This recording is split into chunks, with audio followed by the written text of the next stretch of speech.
The difference between good teams and bad teams is consistency. Like you can get into it, like you can watch every level of basketball. There's going to be bad teams that upset people in conference and district play because they're talented enough to beat you. Yeah. But the good teams consistently do that night in and night out.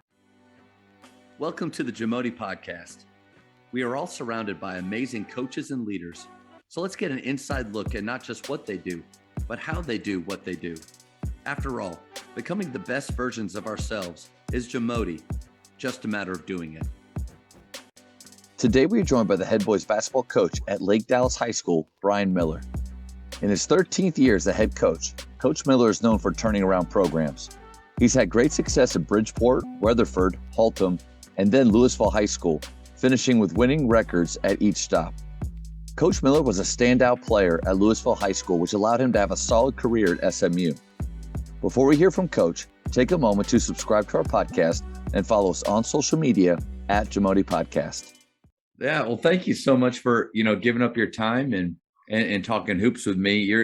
It's always fun to get to do this with somebody that you have a relationship with since we were in high school.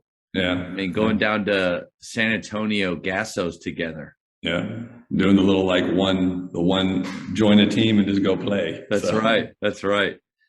You and also it's fun to get to talk with you because you're one of the best shooters that I've ever played against or seen shoot. So it's just quite an honor for me, man. Well, I appreciate you for having me. So, and another reason, the Colony Louisville rivalry, is it still a thing? Do people care about it anymore? When I was over there, I tried to get me and Cleve tried to play a little bit, but it's not really as what it was. So no, but it was good back in the day. It was good. We all knew each other and played against each other for years, and those gyms were fun, especially in the old Louisville gym. Yeah, and the old Colony gym too. It was packed. Now they have those big gyms that are hard to sell out. So it's not as on top of you. There's no wood bleachers. Tell me a little bit about how your first year at Lake Dallas went. It's been good. It's going to be like it's a rebuilding process. A lot of the jobs that I've taken have been like this, and so it's been good. Like the kids are really like hungry to work hard and to have something and improve, and so it's been kind of refreshing. I mean, like we do stuff. We open the gym up and we have everybody shows up. We have it doesn't matter. Like if we invite people and they have open gym, all people showing. People are wanting to get better.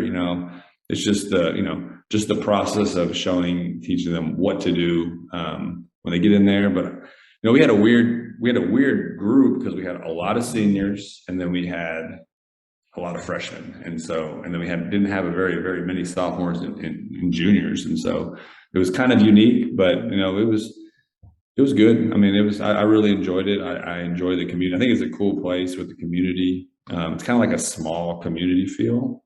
Yeah. And around these big districts, and you just don't really get that a whole lot, like around this area. So do you feel like those have been jobs that you search out, like ones where that there maybe hasn't been a consistent culture there, that it might be a rebuilding? Is that a challenge that you like, or does it just kind of happen that way? I mean, I think early on in my career, because I wanted to be a head coach, and so took some jobs that people said were bad jobs. But kind of after going through it, I kind of feel like this is kind of where I thrive. I think I like the growth and building from the ground up. I think you can, you see improvement. You might not see necessarily improvement, wins and losses right away.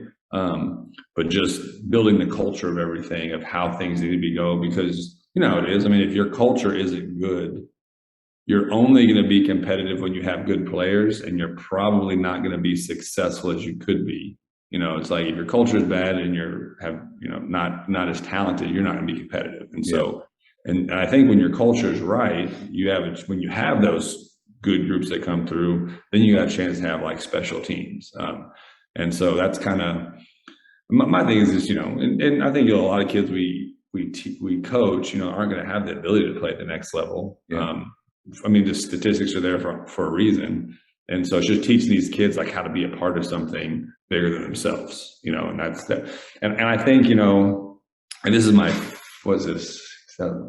14th year as a head coach, 13th year. And so I just think going through it, I think I enjoy, like I enjoy this, what I'm doing right now, and just trying to, and then, every other place I've kind of like built and what I needed, and then I've left. And so I haven't ever a chance to enjoy, the culture. So I'm excited about that. Like, I feel like I kind of found it home, and I'm excited about, if they keep me here, I'm happy to be here. So I get that. It's interesting though, because I don't know that feeling. When I inherited the program at Faith, when I took it over, we had a really good senior class. The coach before had kind of got some energy, got it going in the right direction, and then he went to Prestonwood after just 1 year, and so I had a really good group.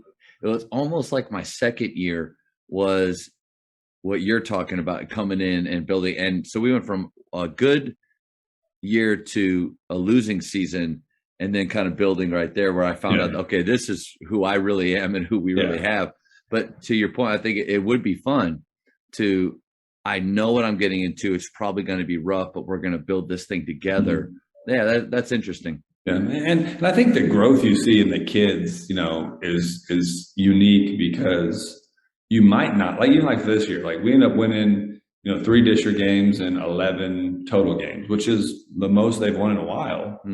But just the growth from the beginning to the end of the year, to see how they competed, and how, just teach them, like, just control what you control and compete every day. Do things right. Like, it's not about the product, it's about the process of everything. Like, if you do things right and you are high character people, and that's in the classroom all the way through everything, if you do it right, then eventually everything, like the winning stuff, takes care of itself.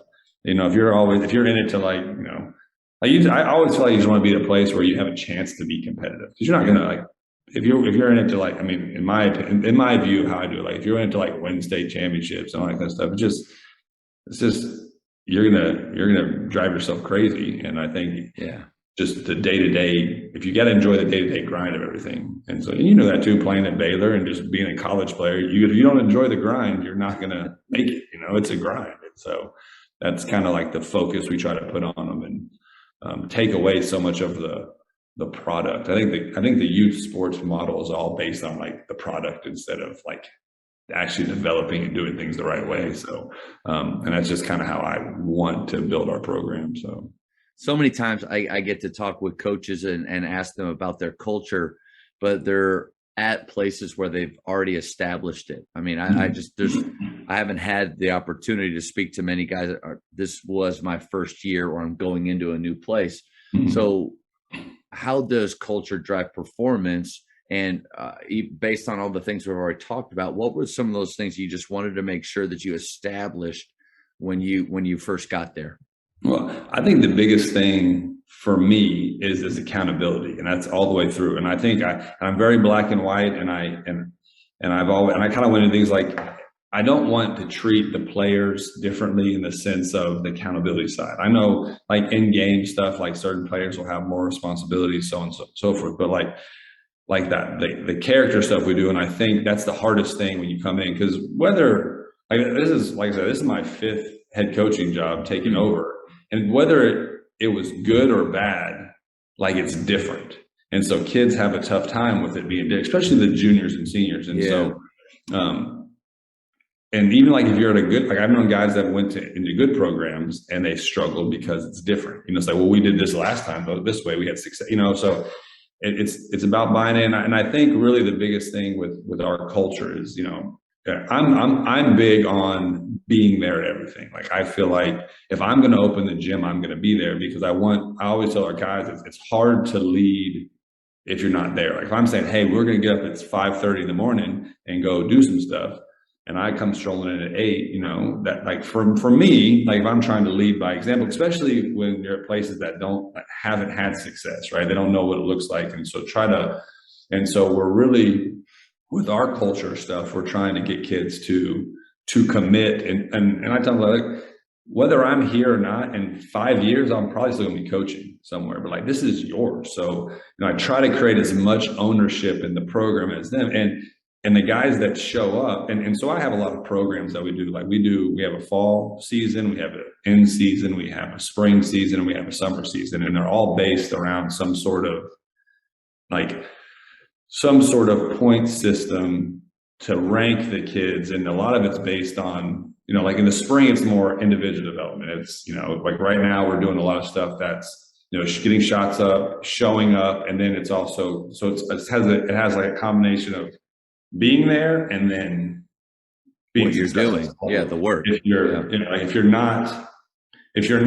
you show up to everything and you don't win, you're going to be in the middle of the pack. And if you win everything but don't show up to anything extra, you're going to be in the middle of the pack. So I want to find those guys that do both, and then I'm going to give them the keys and allow them to have a little bit more say in what we do. So we just have a lot of programs like that. Like the fall is more designed around the team development. The end season, of course, is about like our end season, and then the spring and the summer is more about trying to grow. And I want to allow those kids to have that. And I think, because I always feel like if it's yours, you're going to take better care of it. And so our culture is all about showing up, doing it the right way, being there, and then just giving your best effort. So that's kind of how we base all of our stuff after culturally. And the same thing in the classroom. Like if you can't turn your science work in on time, then you're not going to be able to make the right decision when there's 30 seconds left in a district game. So it's just like those little things. I mean, we have some account, like we run for zeros every day. If you have zero, we start our practice out with them. So I do some like locker room. Like if you're locked, I'll tell, like this week our lock needs to be on shut, everything in, and on 2. And I try to give them like little details. And if it's on 1, it's like just little details that they got to focus in on to be disciplined, right? Yeah. And I think in a lot of places I've been, I'm really the only people holding accountable. So it's kind of like teaching those kids to be disciplined. Like, well, coach, it's stupid. Like, why do I got to put it on my lock on 0? It's like, well, you can do it. So you're choosing to do it or not to do it. And so that's kind of like that's a life lesson. Yeah. That's stop signs. Yeah. Stop signs are stupid. I think most of them should be yield signs. But just because I feel that way doesn't change the fact that I'll get a ticket for rolling through that stop sign. Oh yeah.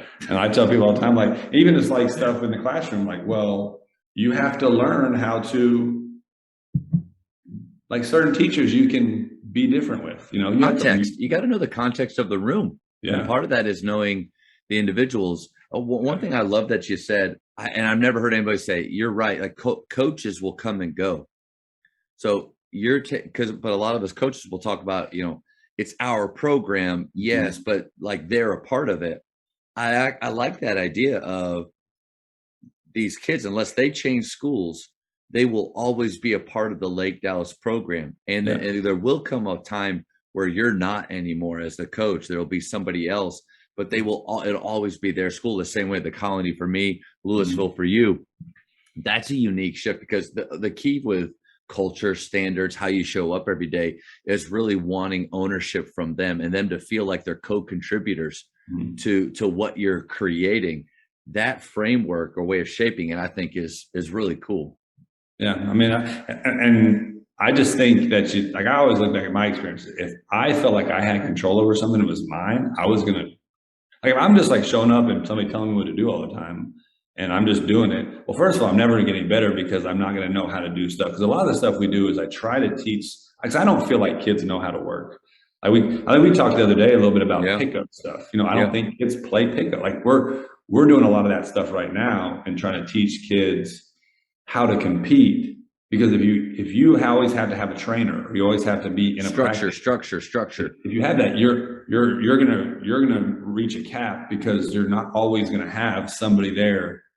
Like, it's a lot of money to have a trainer. Like, you don't have somebody with you 24/7. You have to be able to figure some things out to do. Like, if you go to a gym, like, don't go up there and just like have a 45-minute plan. And so a lot of the little things that we do in our before school, like our leadership workouts, we open up the gym and we have things that they can do. And and hopefully, in my mind, like, if they get in the summer and they're in the gym, like, I'm going to do this stuff that we've been doing, and kind of give them a plan. I think you have to have a plan in everything. And so, and like I said, like, you can choose not to give your best effort, but you're just going to hurt you because you're finite. Like your basketball career is finite. I saw like, even if you go play in the NBA, when you get to like 30, Yeah. I mean, yeah, they were fine. You gotta do marveling something last else. night about how PJ Tucker is 37. Yeah.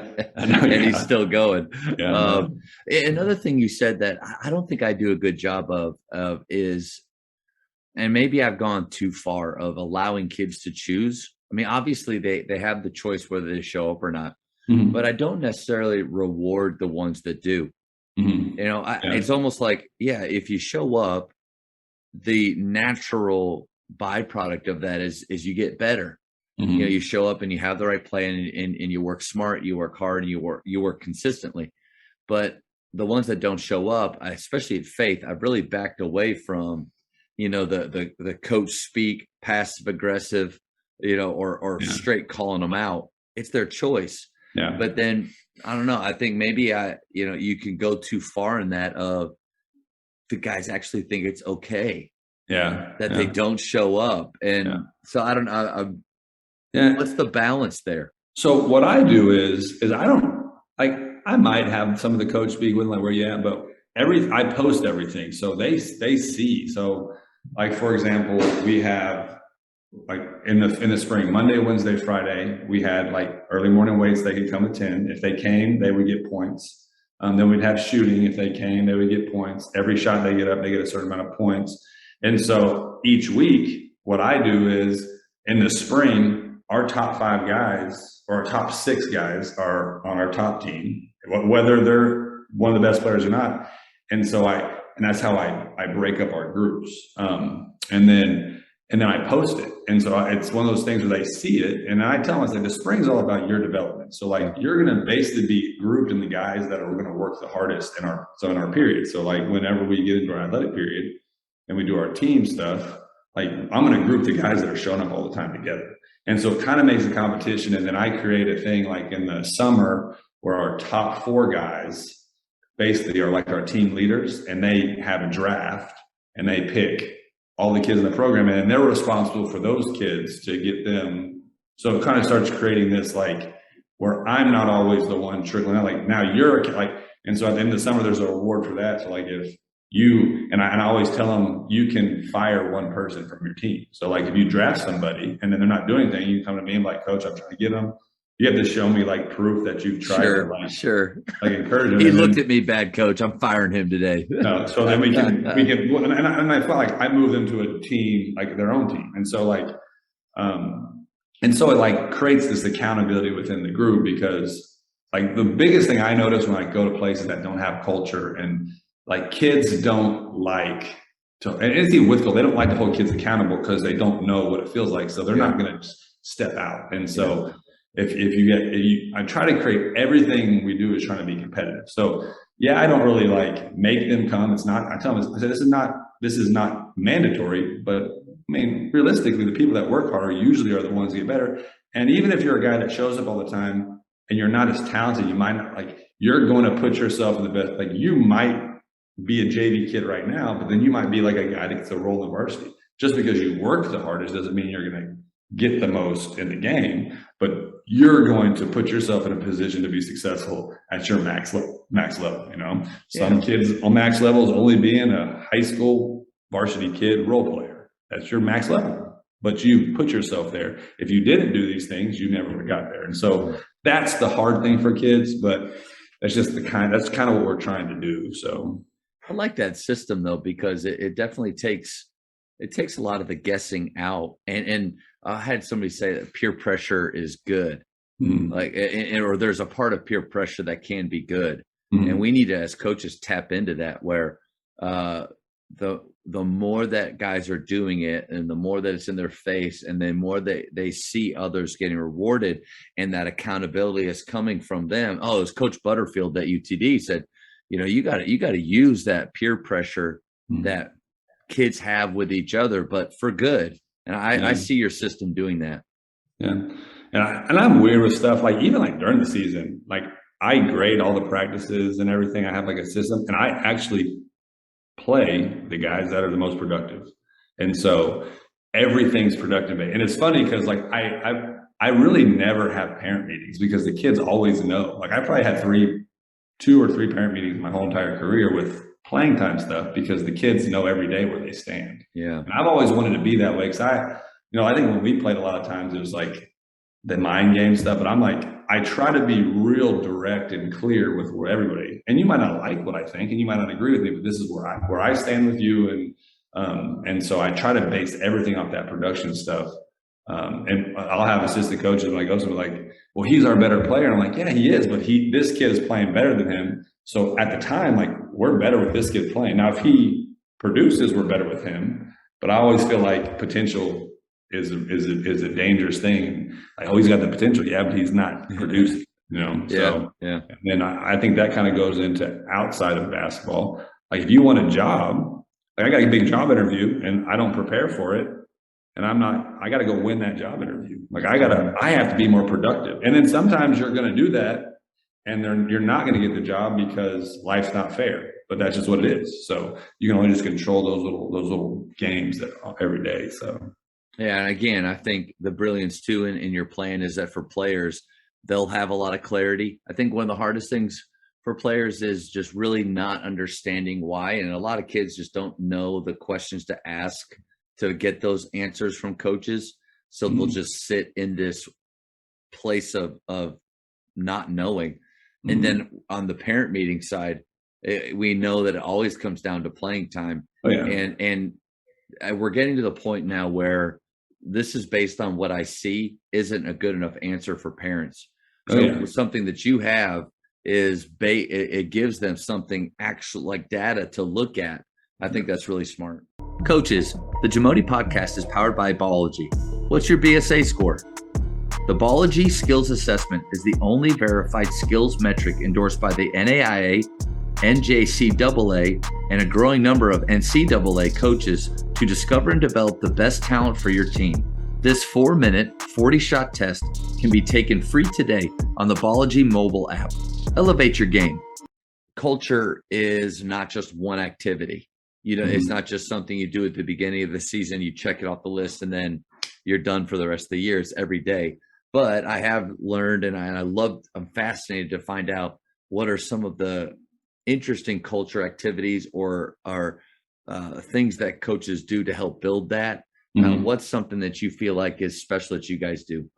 And I don't think it's anything like special. I just think it's just consistency because, as coaches, and sometimes I'll get into when I stop holding the kid, like we get into a group and, like you get where you like the kids and like you're feeling, and then, there's a mistake that's made and it's black and white. This is the consequences, this is the accountability, and you got to still be consistent with it. And I know you hear coaches like, well, you don't want to do this. Like, I just feel like the consistency and holding accountable, like if you're going to choose to do things, you got to choose to do them. And I think when the kids see the consistency and what you're doing, like if you expect the kids to be there, because what I kind of do, and a lot of our stuff that we do for culture is I get like, so if I open, like when during the season, like if we open the gym, like I give them 3 times, like, okay, well, you have to, doors open at 7, so you got to be in the building at 7, and then you got to be on the court at 7:10, and then we're ready to go at 7:15. So it's like there's just certain aspects of things they got to do. It's just being really consistent. So I don't know if there's like any activities we do.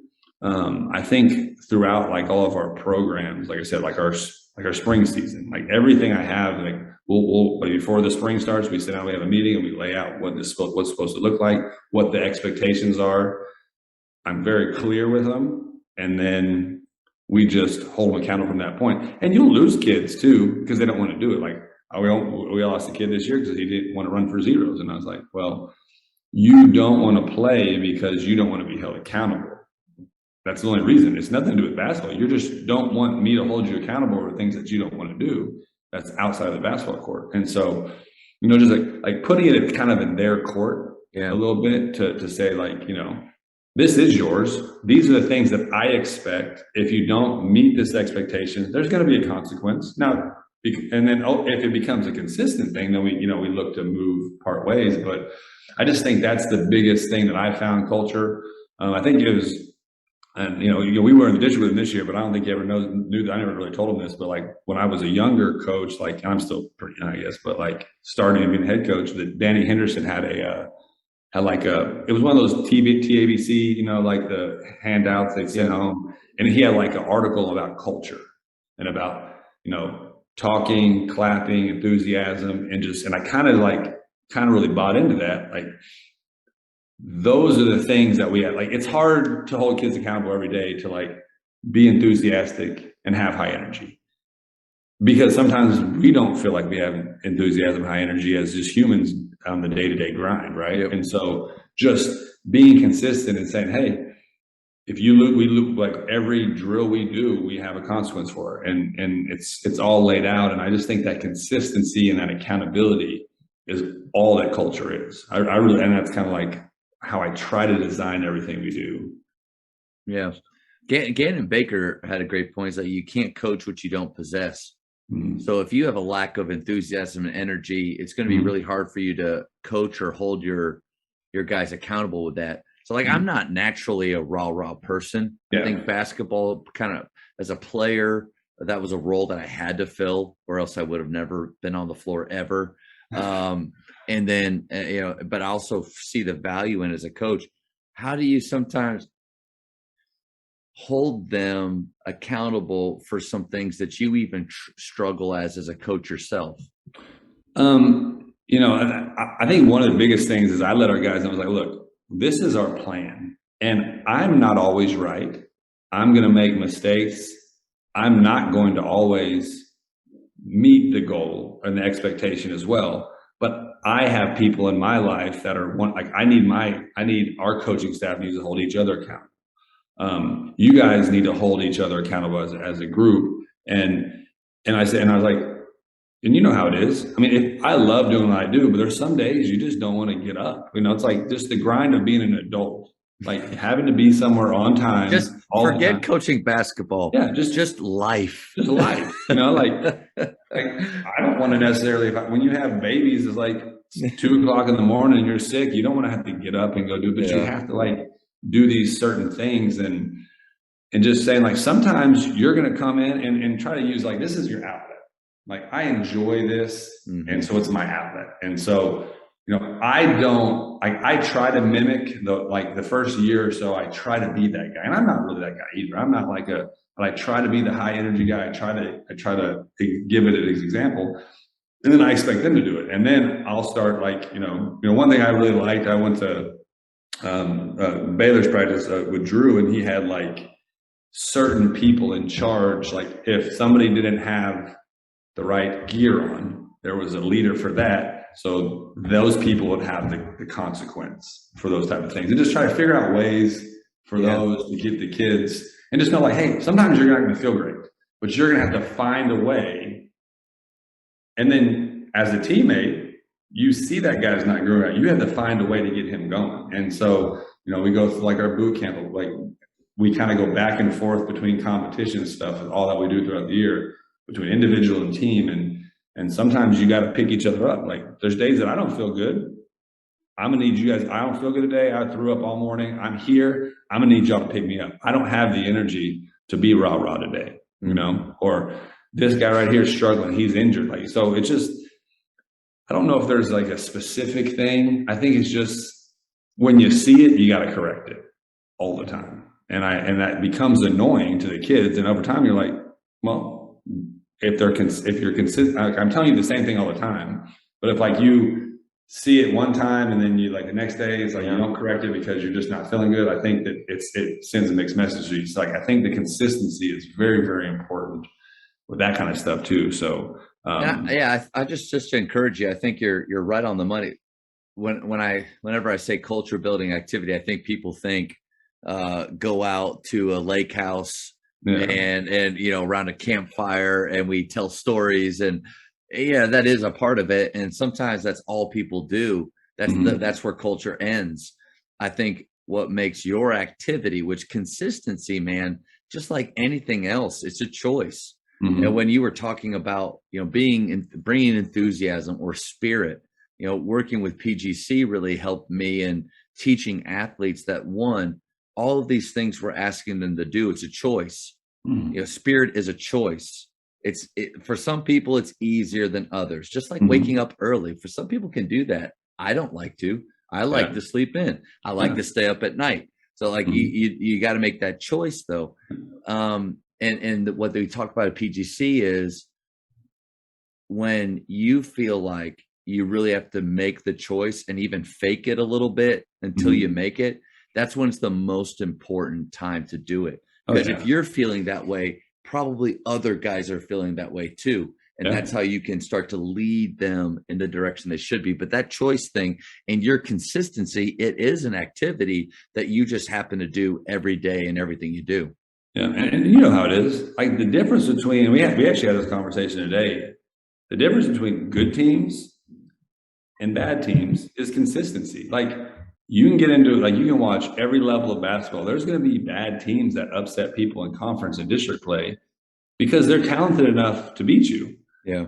But the good teams consistently do that night in and night out, so it's like finding that consistency. Like you can't, like we had a really bad day today.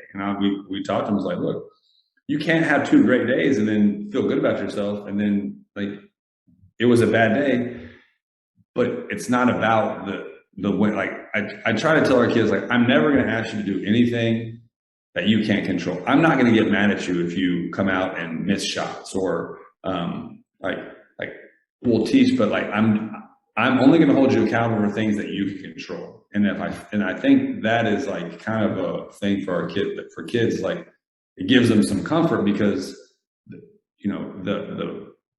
the winning part and like the having success and like those crunch moments comes later. But having that thing is like, I just am going to be held accountable for things that I do well, or that I can actually control to do. So that's just our biggest thing. And like I said, it's hard, but I mean, and it becomes annoying. And I'm like, I tell you the same thing every day. Like you got to figure it out, or you can't be a part of what we're doing. So, coaches, the Jamodi podcast is powered by Shoot 360.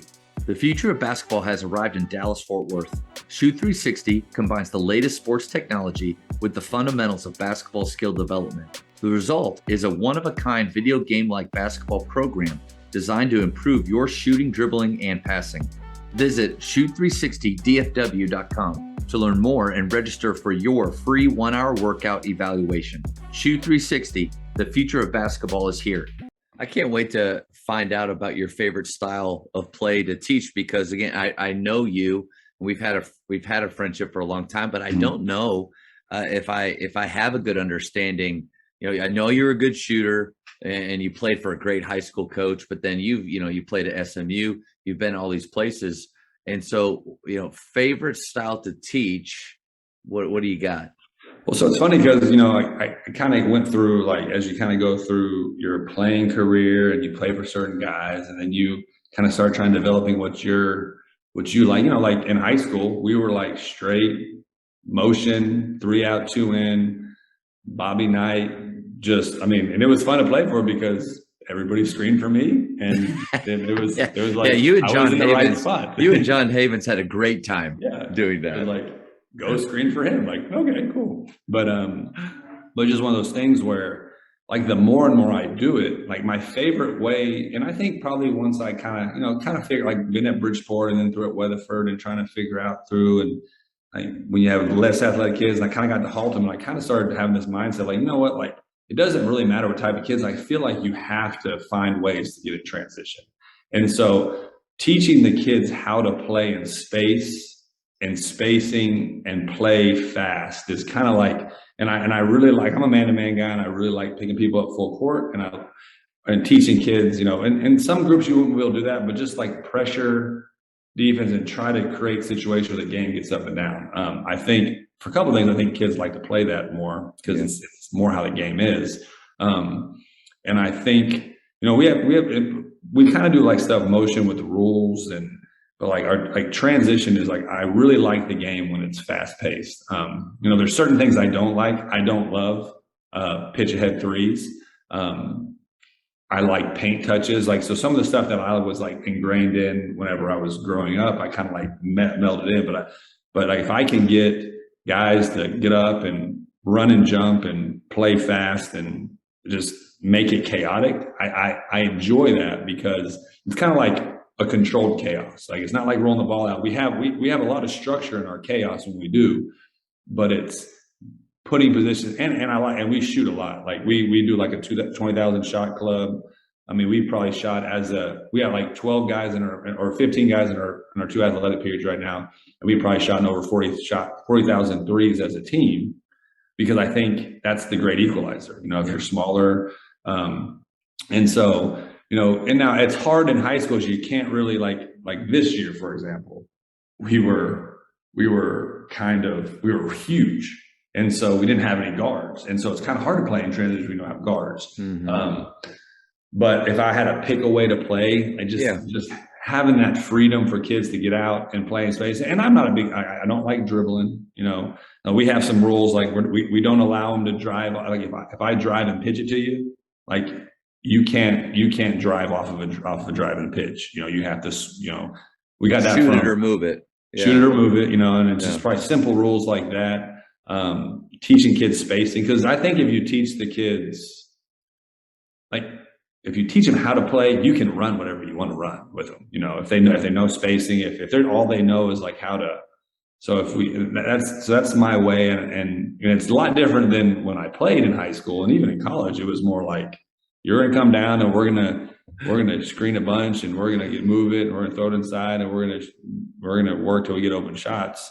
We're not going to get in transition as much unless it's off of like turnovers and stuff. So, but I think, because I even think like this, even if you have like teams that aren't as athletic, I feel like you can be still good in transition, because if there's 80 possessions in a game and 30 of them are in transition, or you have 30 transition opportunities, or you push it every time you can, they might do a great job 70 times in transition. But if they mess up 10 times in transition, that's 10 opportunities you weren't going to have. And because I think it's really, really hard to play 5-on-5. That's a good point. You might, if you're the lesser athletic team, you might want to play in transition more, because to create 5-on-4s, 4-on-3s, to play against a disorganized defense, because you're right on the money.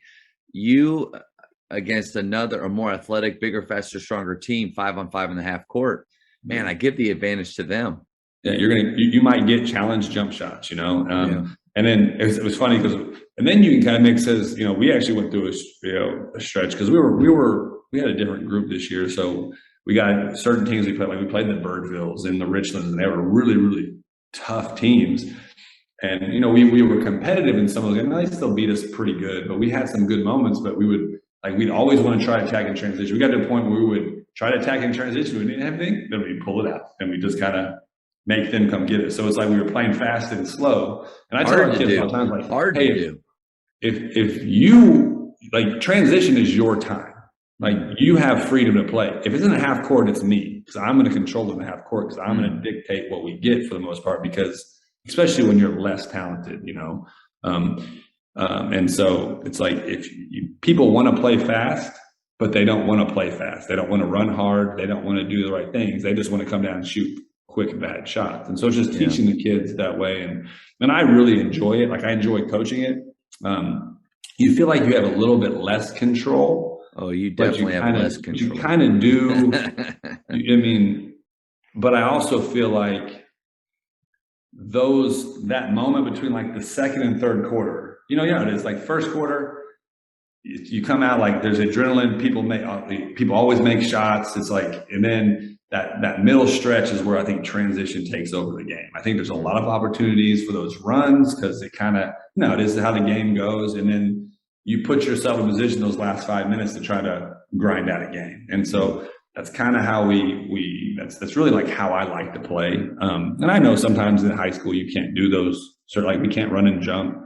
When you have a bunch of big, slow guys, you had to do some different things. But if I had to choose, that's what I would. If I was recruiting people, in college, I would be getting all 6'7" fellas. We'd switch everything. We'd run and jump and scramble around and get up and down. But that's so interesting, because I know you, like, that's not how you played in high school. You definitely didn't do that in college. And so at what point where'd that switch come from?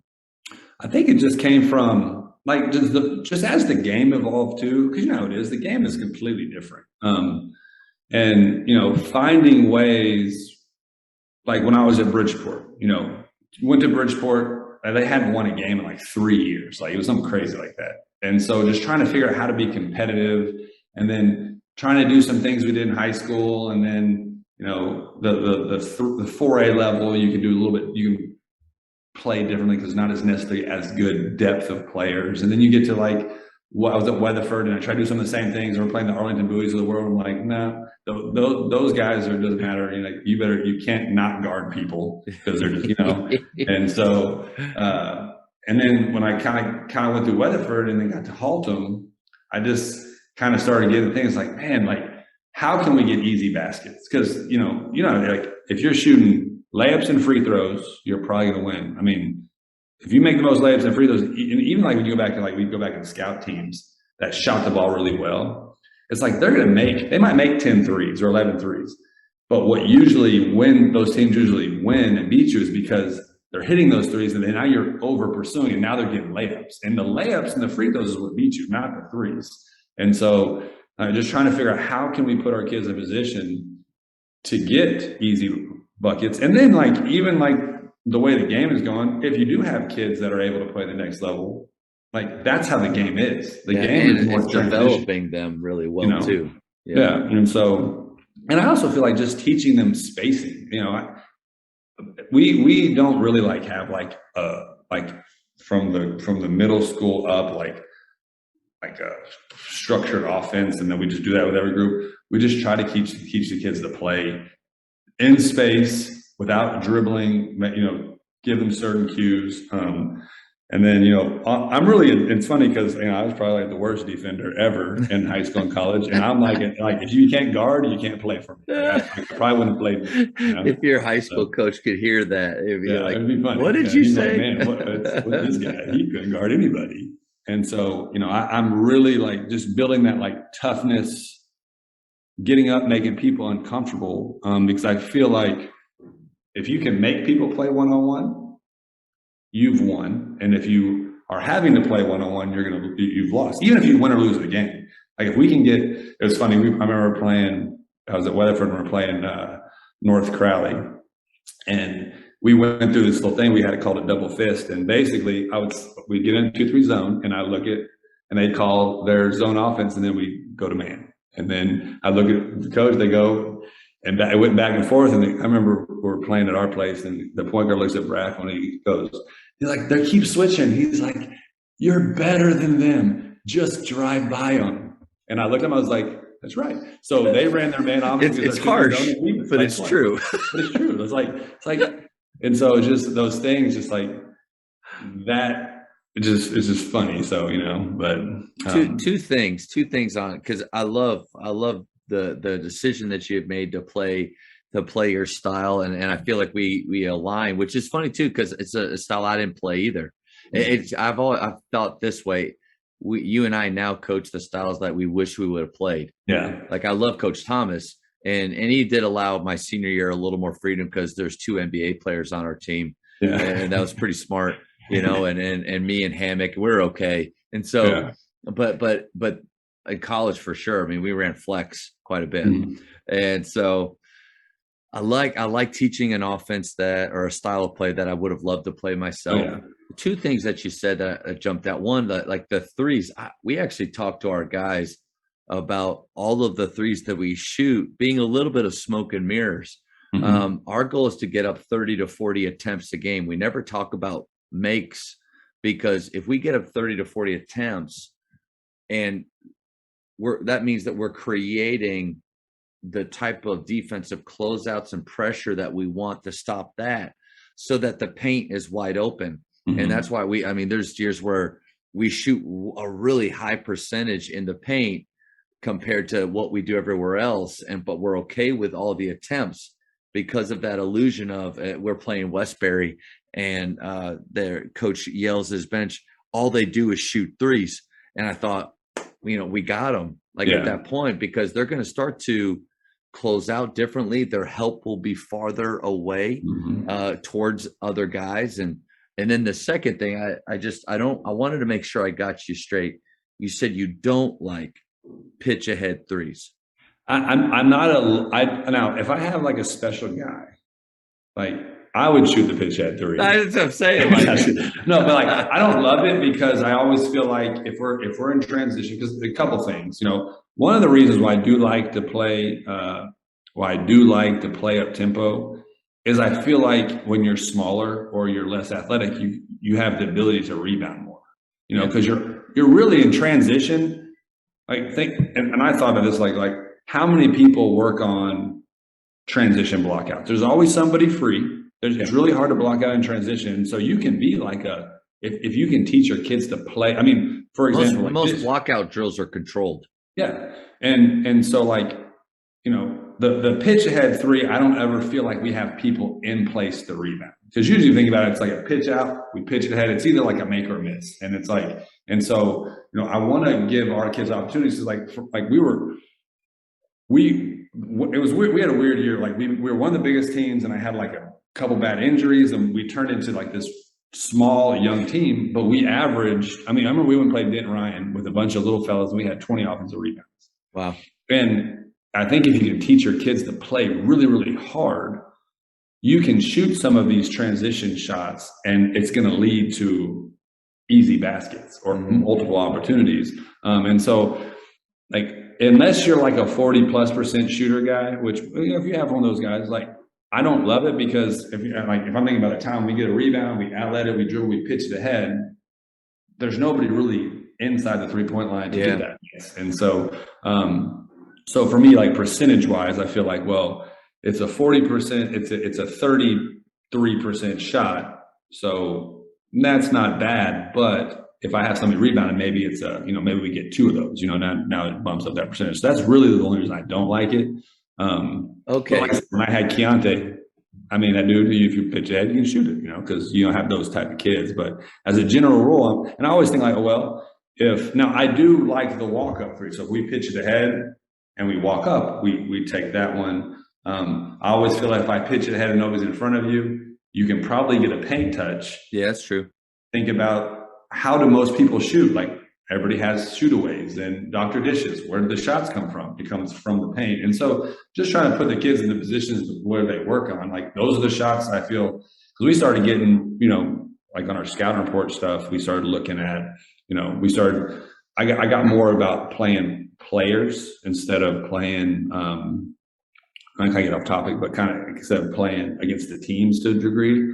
And we start like statting each kid and like, okay, well, he shoots, he's 20% driving left pull up. He's 30% driving right pull up. Shots from driving pitch, he's 60% on threes. He's 20%. So it's like, you look at the overall scale, like he's only a 30% 3-point shooter. But if that guy drives and pitches it to him, he's really, really good at that, And so just trying to teach our kids, like, try to find those high percentage shots because, there's very few kids that can dribble into jumpers. There's very few kids. Yeah. It's a unique special skill. Ones can. It's a unique skill.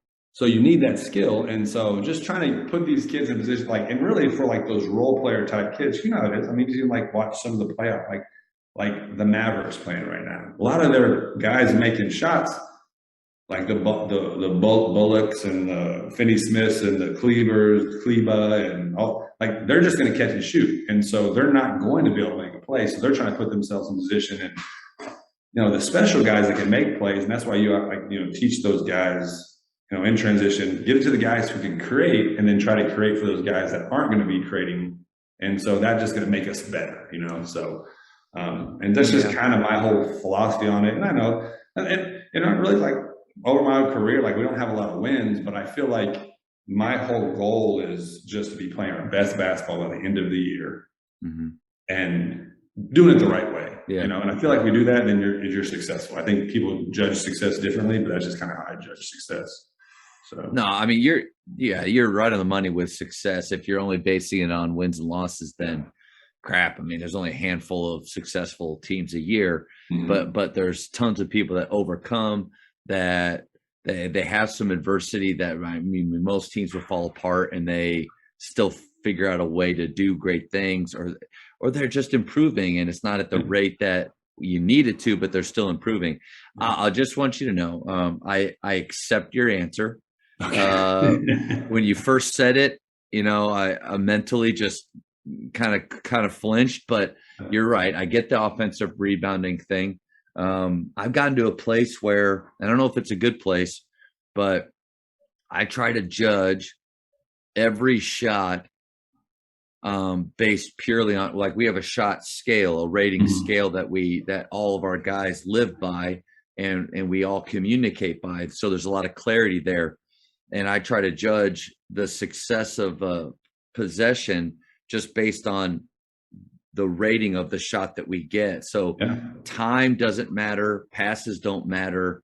Guys down the floor to rebound don't matter, because getting what we would call a 7, an 8, or a 9, like, it's hard to turn down one, hoping that another one will come is dangerous to me. But that's just where I've gotten to with that. But your idea of, because a focus of ours, and I think if you want to be a great offensive rebounding team, it's something that you have to focus on, because it rarely happens based on hope.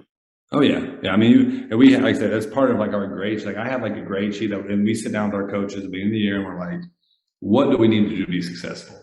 And we make a grade sheet. And it's like, we feel like our kids are doing these things, the kids are doing these, this is going to put ourselves in the best chance to be successful. And so, we grade no going to rebound, is we just try to hold them accountable for that. And it's not the drills. I think it's kind of like, you have to just do it, and just get kids to pursue, especially when you're small, like defensive rebounding, you got to pursue 5 guys. Like, you got to block it. You got to put bodies on people. It's probably going to, if you're a little fella, you're probably going to get below the rim rebound.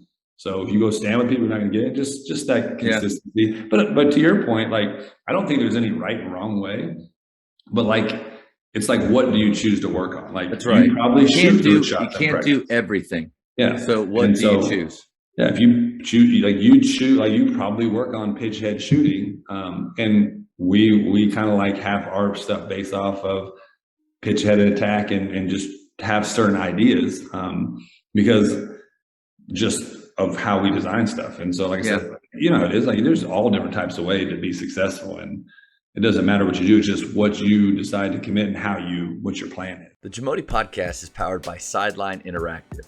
Sideline Interactive is the leading manufacturer for high-quality, innovative scoring tables and LED video display boards that help coaches and schools bring more excitement to fans, create huge fundraising opportunities, and make their jobs easier.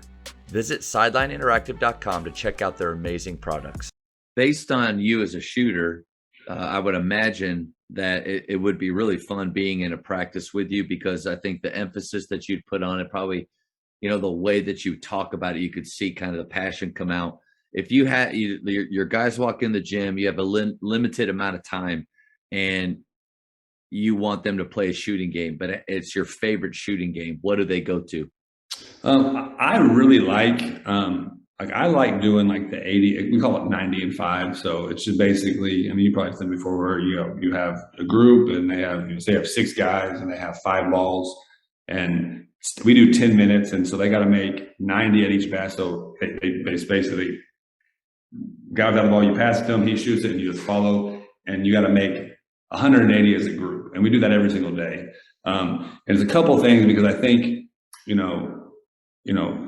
I like different shooting games. Like when you're doing this like skill stuff, like there's a lot of things you can do, but like in a group setting, that's my favorite, because you get a lot of shots up, and then, it's competitive. So you have to make, like, you let our guys know, like, this is the like each minute, this is where, you should be. And then they'll have minutes where they are bad and they kind of excel. And then, the whole goal too is like, as you get, like, it's not about just winning the drill. It's about like, I want to destroy the drill. So it's like, we're about like, we got 30 seconds left. We're on 88. It's not time to relax. It's time to like, let's see, I want to beat this team by 20, so it's just, that's my favorite thing to do. It's pretty simple. And it's really basic, but I think it creates a competitiveness and guys, and it's fun when you watch it, like you see like the guy in front of you hits one and then you hit one, and it just creates that, like, the game, like you hit 2 or 3 in a row,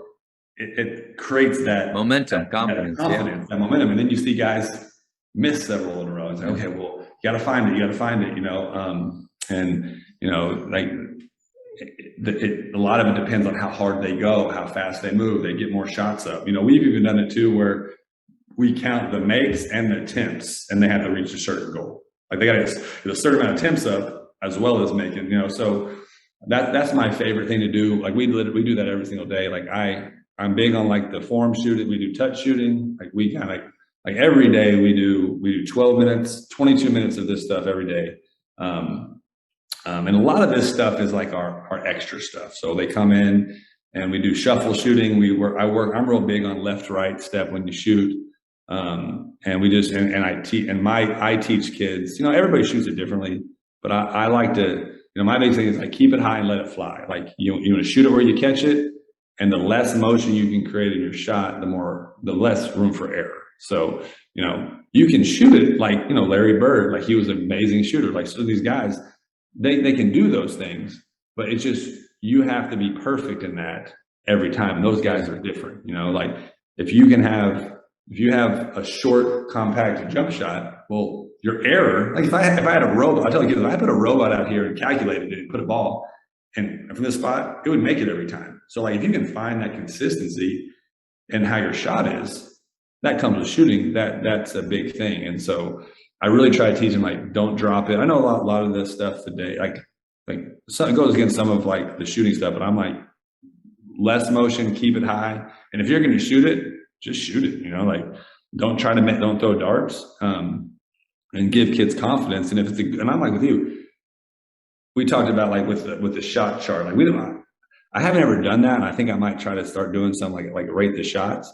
but it's like, what's the point of, the offensive possession? Like we want to score. It's like, yes, but sometimes you score and it's a bad possession. And sometimes, so it's like, we want to get a great shot. And sometimes you don't make great shots, but that's what our goal is. And so that's kind of the problem with great shot or bad shot or good shot, all of those vague terms, is that you've got 5 guys, you got little Timmy sitting there thinking that, well, my great shot is a step back 3 from the volleyball line. Yeah. And so, one of the biggest things that transformed, I think, just the way that we teach offense and the way that we play is adopting a shot scale where everybody can speak the same language and there's no emotion involved, because shot selection is personal to people. And it's one of the biggest ways to kill or erode confidence in a player is to say that's a bad shot. Yeah, no, I agree with that. And so just having that form, like kind of like, hey, this is what we're looking for. We're trying to get this shot. And then like be realistic. Like that is if that's whatever you say, it's a 7, but it's a shot, but I got a guy there that's better shooting than me, and that's a 7. Like that's when you become a good basketball player. Like that's when you start, and really trying to, and that's the hard thing, is like getting kids to understand that, like, we'll be playing today and they'll throw it to a guy that's open and he doesn't catch it. He's like, come on. I was like, that's your fault, because KYP, know your personnel. It's like, just the same stuff we heard, and they'll pitch it ahead to a big guy. Like, we're not going to expect you to guard the 6'10" guy when you're 5'8", so just put people in positions to be successful. And so I actually really like the shot ranking. What is your shot ranking? Yeah. So before I'll share it with you.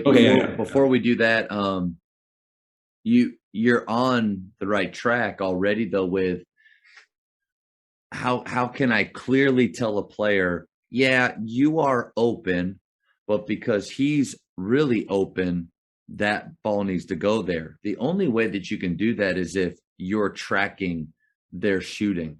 When I say tracking, not just writing things down, but you play a shooting game, everybody come in, raise your hand if you made 20 or more, keep it up, 25 or more, 30 or more, and you see hands dropping. You writing down scores to a game over and over and over again, where I'm at 30 in this game, he's always at 60 in a game. It's not like, it shows that I'm a smart player, but it's Mhm. also obvious. I'm kind of open, but I should one more that. I should Yeah. hero pass Yeah. that to the guy that's better. Yeah. That you can't do that if you're not charting your Yeah. shooting in practice, because then Mhm. you're telling somebody based on something that they really don't know, they're Yeah. unsure of. Right. Yeah. The closest thing that we've done to that is like before we start the season, I got like a player evaluation packet that we fill out and they pick who are our top three shooters. And then I post the results, not who chose who, but like Right. you The got average. Yeah. 20 votes of the 25 kids and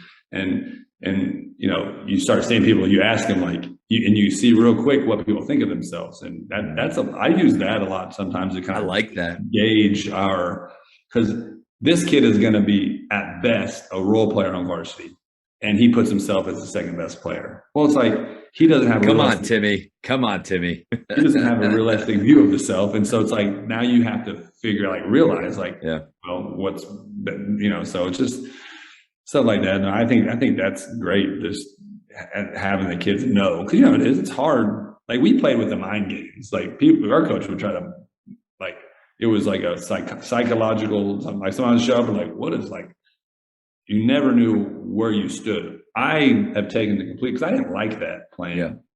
I didn't think I excelled in that plan. I feel like everybody's going to know where they stand and what they feel. Well, I feel like they're doing well. And even if they don't agree with me, I'm going to say that's what I think. And so, I think there's good in stressing your players within practice, within certain games. Like you're going to be at a disadvantage. Mhm. That's a stress that you need to put them through so you can see how they react, so you can help them to learn resolve, the ability to overcome. Those are all good things. But to live in a state of fear, anxiety, and stress from us because they don't know how we're going to show up. I mean, I had 3 years of that in college before Coach Drew, of not knowing, hey, how is he today? Hey, I heard this is that's not healthy. No, it's not. And if we're talking about maximizing our kids' effort, their show up,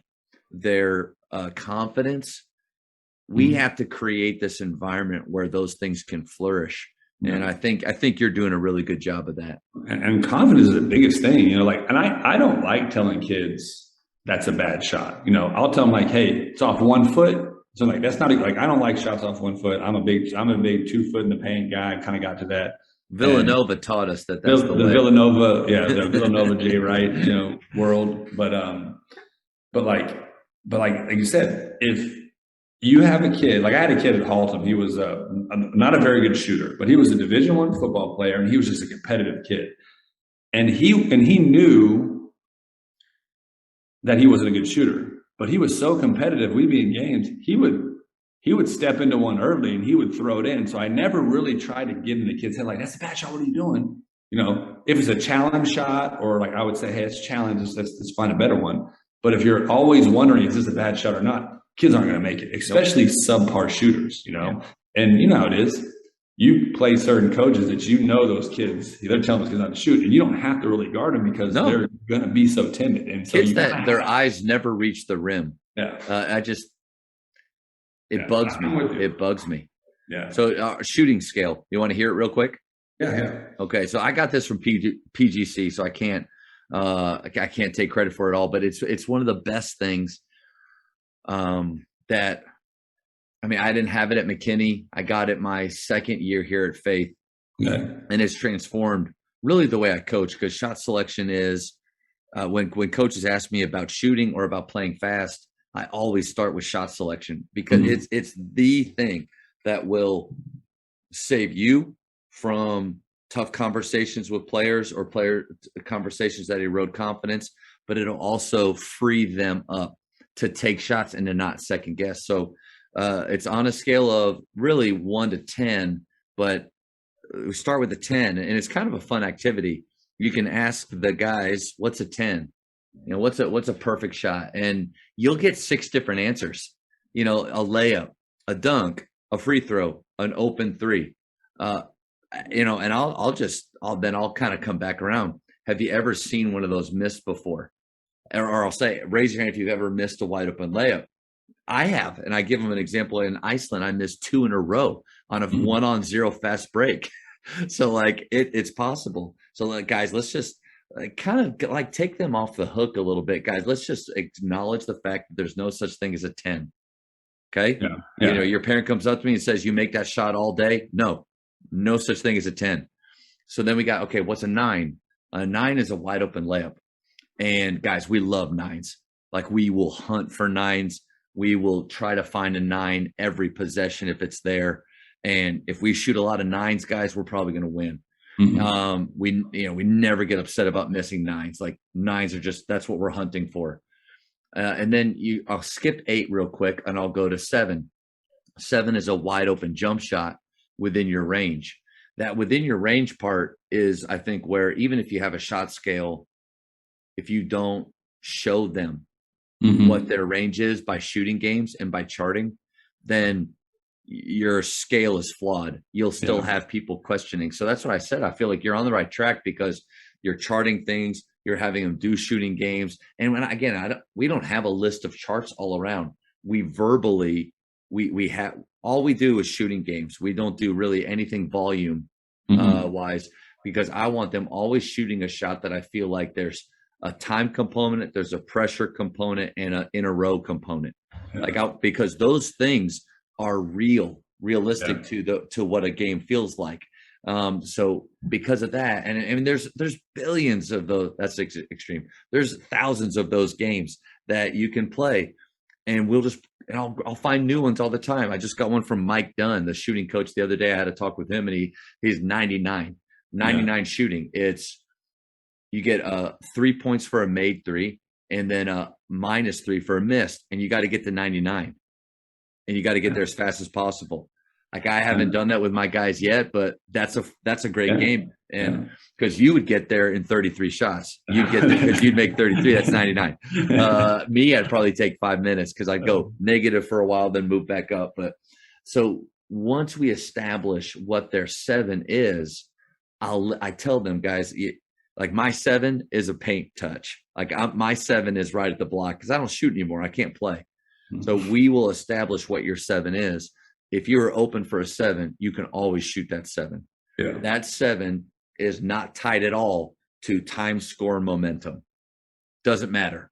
Yeah. The only exception, late game, 2 minutes left. If we have pulled the ball out and we are delaying, we're not going to shoot 7s. But then the scale comes in, guys. Hey, fellas, only 9s at this point. Yeah. Like there, there's a big if somebody shoots a jump shot, a 7, like I said 9s. Like that's where you can't just say only good shots. Yeah. In that moment. You could say only layups. I get that. Like that's about the same thing. But something that they know and they know all the time. So it's like that's in the heat of the moment, they know what a 9 is. Yeah. No 7s, got it. So then 8s. 8s are contested layups. And 8s are really good because one, like off of 2 feet, you can get fouled. You can go to the free throw line. You can play through contact and finish. And so we'll still, like, if we're getting to the paint and we're getting 8s and 9s, like we're on our way. And then you move to 6s. So 6s are contested jump shots. And I always tell the guys, if we are relying on 6s, we're probably going to lose. The number one reason why people lose games is shot selection. It's not anything else. Yeah. Maybe other things, lack of effort. Well, crap, you're not going to win anything, anytime. But shot selection is something we can control. If you lost by 8 or less points in your career, everybody's hands in the air. That's 1 bad shot a quarter. Yeah. That's 1 6 a quarter. Yeah. And so the problem with 6s, though, is you can start to blur those lines where you're better shooters. If you teach good preparation and shot speed, they're allowed to shoot some 6s, or their 7s may actually look like 6s. But if the ball is out of your hands and that closeout is late, even though it's contested, you're not bothered by that hand at all. Yeah. And so people will say they'll say that about us, that we shoot a lot of contested threes. I disagree. I think we shoot a lot of sevens that are fast, but we train that way. Now, and once you go through sixes, you go down to fives. Fives are 50-50 shots. You got your step backs. You got your really deep threes. You got one-footed layups. You got your floaters. The things that 50-50, would you bet money that you can make this shot? So the whole idea is, if I look back at our game, or I bring them in a timeout, and our offense has been producing a lot of fives and sixes, that gives me clarity on what, guys, listen, we need to attack the paint more to create more help, better pitches for more sevens. Because right now it's mainly sixes. And then fellas, right now, when you get to the paint, you're showing a lack of control. If there's defenders in there, you got to be off of two. Those will create eights for you. It takes that rarely is it any emotional, we're taking bad shots, don't you care more? Like, no, like you take that out and you just speak by numbers. And then fourth grade shots, still, like, we just don't do that anymore. And we don't go even the rest of the scale down. We just don't even mess with it. But that right there, man. That's good. I like that a lot. What enables us to shoot 63s in a game and me be comfortable with almost all of them is the shot scale. And like shot selection does, because you can be a really good defensive team, but if you take bad shots, they're shooting layups. I mean, how many times in a game? I mean, you miss a layup or shoot a bad shot, they're going to score on the other end. It's always happened. It's like it's just like the way the game flows. And so I really like it. I might try to steal that from you. The toughest thing to do, I think, for us is resulting, to stop resulting. Don't grade a possession and its success by just shooting percentage. Because, I mean, crap, if that's the case, then 35% of the time we're happy, right? Like, I mean, if you're a good shooter, but if your offense is producing 7, 8s, and 9s, you can look at the score and be like, guys, we're down 8. Like one of our last games here, we were down 18-4. But I said I didn't call a timeout, and at the quarter, listen, I know that doesn't look good, but your shots are great. Like you're doing the right things. So just continue to trust. And then we're down 3 at half. It's tied at the third, and we win by 10. But if I'm resulting, I think this isn't our night. Or I think a good point too. Like to your point with the kids, it's like, hey, this for you is a 6. If you make that one more pass, that's a 7 or 8. And so it's like, which one is our possession better? Like, well, you had a chance to get an 8. So I like that a lot. A powerful question to ask is, then you said it earlier too. Instead of why did you shoot that shot, you ask them, rate that shot, and just ask it like calmly, and they'll look at you and they'll go, Coach, that was a 6. I'm like, yeah, I agree. I think so. And I don't want you to feel like you're forced to shoot a 6. Trust your teammates.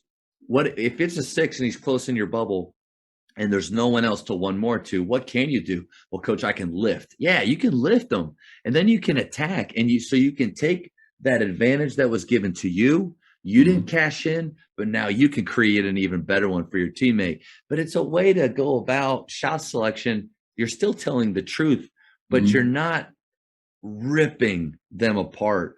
And I think what you're doing is, hey, the next 7 you get, though, make sure you pull that thing. Hey, my best shooter's 0 for 5. Well, what's about to happen to you on your next 7? I'm probably going to go off. That's right, you are. But I just don't know if you get there by saying good, bad, or great. Because it's not. It's so vague, gray. It's just gray. You don't know. There's no specific. And like I said, every kid is different. This 7 for you and 8 for you is different than, or 7 for you. That's the beauty of it. It's all based on what? Their work. Not what I think. It's, listen, Grant, one of our, like in our green, yellow, red, he is 60 or above every time, fellas. And so I'll jokingly say sometimes, like, hey, you guys want to look really smart? When he's open on the floor, he needs to get it. Yeah. And it's not because I love Grant any more than I love you. Look what he's doing. Yeah. And so we celebrate that. We promote. Like, that's the thing people think with playing a free flowing system that, well, there's tons of turnovers. It's all bad shot selection and your best players don't get the ball as much as the shit. It's the exact opposite. Yeah. Lower turnovers at a certain point when the speed slows down in their head, right? Mhm. And they can just talk.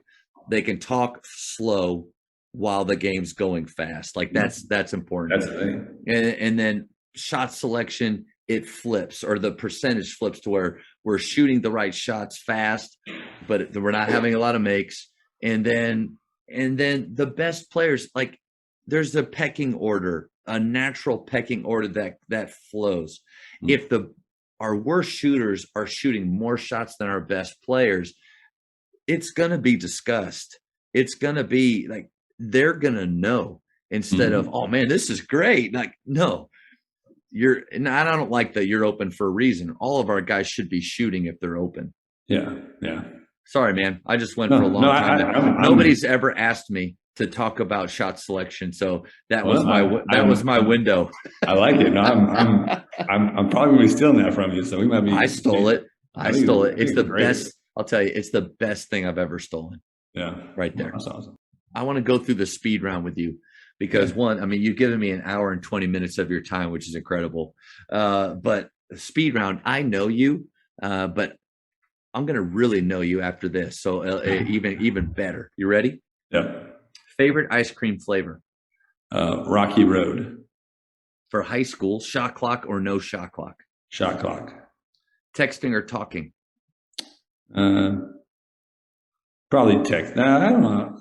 It depends who it is. That's the best answer. It depends on who. Yeah. Favorite holiday? I would probably say Christmas. Invisibility or super strength? Visibility. Nice. If you could travel back in time, what period would you go to? But you can just observe. You don't have to be in it. Time period. I don't know. That's a hard question.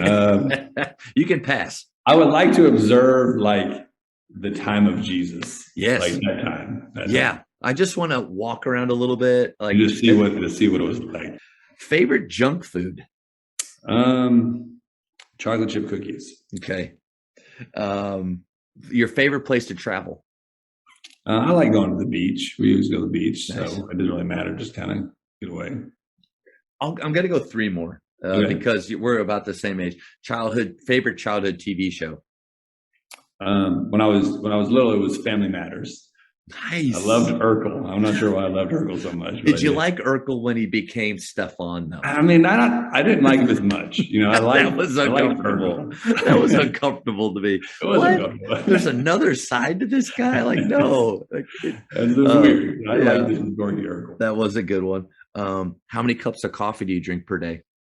Well, I guess probably 2 in the morning. I used to not drink any coffee, and then about when I got I was like 33. I read, I was like, it's good because I hated coffee, and I was like, I heard it was good to drink a cup a day. So I was like, you know what? I'm just drinking a cup of black coffee a day, and I just forced it down, and now I like coffee. Now you like it. I don't like the sugar coffee, but yeah, that's right. So I do. Real men don't know. I was kidding.